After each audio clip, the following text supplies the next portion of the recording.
Mike Green here to interview Dan Morehead. Dan is founder of Pantera Capital.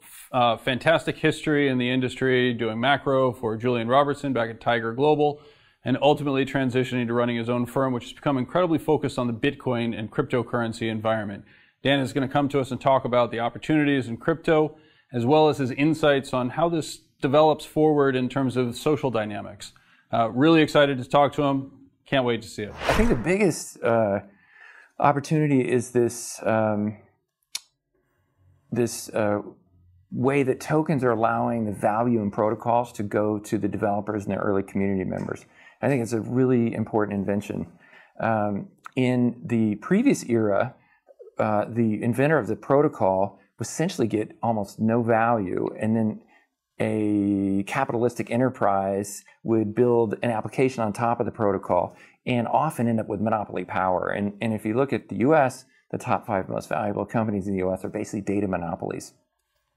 With tokens, you're going to be able to distribute the value of the protocol to the developers and early community members. And I think you can end up with a really, really different distribution of wealth. And the importance is the protocols now, the people who develop it will get shares in the protocols. They'll distribute it to all their community, and then the community members will have a stake in its success, which is very different than the capitalist companies out there right now, where most users and most of the popular digital sites have no stake in their success. When I think about the dynamic, when you say the early users and the early adopters and the developers, right? Is it materially different from stock options, for example, or I mean, well, that's a way to share ownership. Sure, but those are on equity ownership of a company. The best example would be the developers who build all the protocols that are currently the backbone of the internet essentially got nothing for their efforts. The most extreme case, Tim Berners-Lee invented the web and got no financial reward for that. However, Google or Facebook or the other data monopolies that sit on top of the web have now garnered all the value. With tokens, you're distributing the value of the protocol to all of the developers and the early users. So the team that builds it, Augur is a great example. Joe and his team have built a really amazing system. They and their early users are going to garner the value from having created this. And so I think when you look back in 15 years, you're going to see this era as being really a seminal moment in finance. And I think the transaction that really catalyzed it in my mind was Kik Messenger going to tokenization.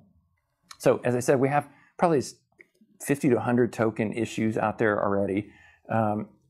Essentially, all of them are development projects that have yet to release an actual live product. Augur will be the first one to go live on Ethereum in a couple of months.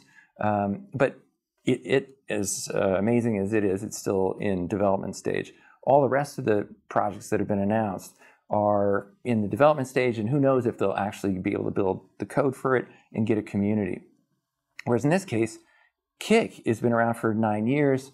They have hundreds of millions of accounts. They have tens of millions of active users.